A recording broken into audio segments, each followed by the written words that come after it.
Now that we know what logarithms are, let's take a look at how it's going to be to work with them. Start with something simple. Log base 3 of 9 plus log base 3 of 27. It looks crazy complicated, but if we remember the definition of logarithms, I know that this is just asking what power of 3 gives me 9. And the power of 3 that will give me 9 is 2. And what power of 3 will give me 27?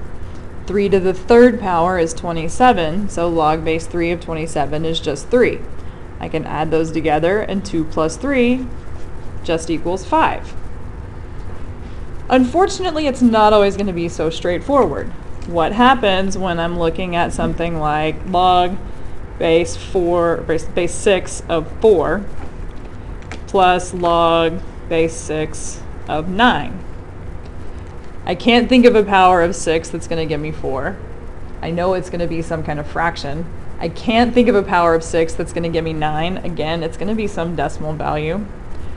But because logs are just the inverse of exponents, I can use those exponential properties to our benefit here. We knew that with exponents, if I'm multiplying, I can just add those exponents together to get my result. Same thing's going to happen here.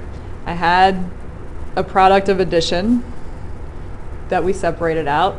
These are being added. Since we were multiplying here and I used addition, we're adding here. We're going to use multiplication to simplify, which means I can write log base 6 of 4 times 9. Why would we want to do that? Well, log base 6, 4 times 9 is 36. This is something I can easily work with. 6 squared is 36, so I know that log base 6 of 36 is 2. Okay? When you look around for properties, or if you go researching elsewhere, you're going to see it written like this. Log base b of m times n is equal to log base b of m plus log base b of n. With logarithms, as long as the base is the same everywhere, I can take addition and rewrite it simplified as multiplication. Or if the need arises, I can take something that's been multiplied and split it into 2 that are just being added. Well, if it works for addition and multiplication, let's try it with subtraction. What if I've got the log base 5 of 100 minus log base 5 of 4? There's no power of 5 that's going to give me 4. Even if there was a power of 5 that would give me 100, I still wouldn't have anything I can work with. So we're going to take the same process that we did with addition, but instead of multiplying, we're going to divide those. We're going to write that as log base 5 of 100 divided by 4. 100 divided by 4 is 25, so log base 5 of 25. There's something we can handle. 5 squared is 25, so this all just equals 2. Again, if you go looking, the actual technical property will look something like log base b of m divided by n is equal to log base b of m minus log base b of n. Order is very important. Addition and multiplication are commutative. I can rearrange those, get them out of order. It's not going to change anything. But subtraction and division are not. It's important that you keep the numerator in front of the denominator, which is going to come last. But they're still interchangeable. I can transform one side into the other, whatever is going to make my life easiest. One of the most useful properties of logarithms is this one. And we're going to write the property first. Log base b of m raised to the n power. We've noticed already exponents get out of hand very quickly. Depending on the numbers that are here, I could end up with some huge number, opening myself up to lots of possibilities for mistakes, or it's just going to be really difficult to find a number raised to a power that'll work. But because it's tied to exponents, I can rewrite this as n times log base b of m.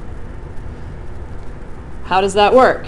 Well, if I've got the log base 6 of 36 to the 4th power, I really don't even want to find out what the 4th power of 36 is. 36 times 36 times 36 times 36.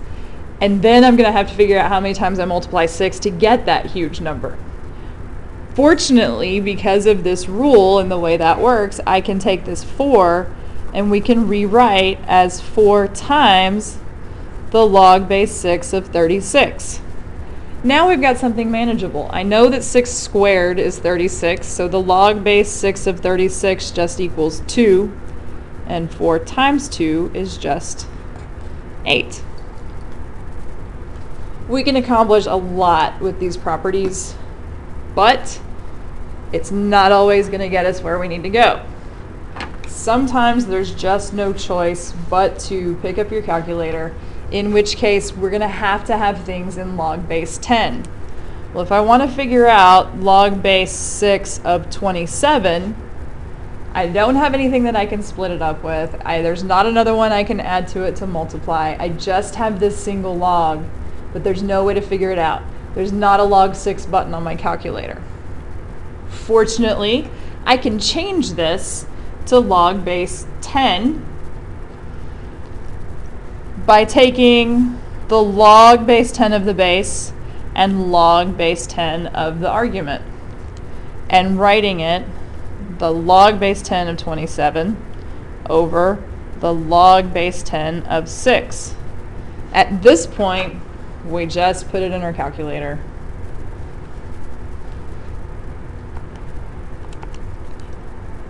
Log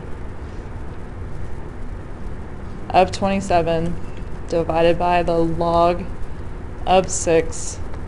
And I'm going to get some crazy decimal, that's okay. But I know now that log base 6 of 27 is approximately equal to 1.8394. Okay?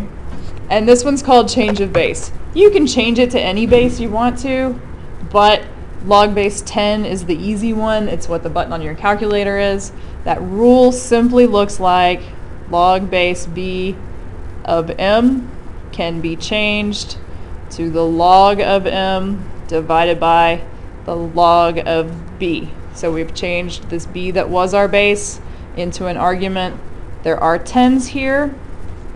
We just don't usually write them down. That's that common log. It happens all the time.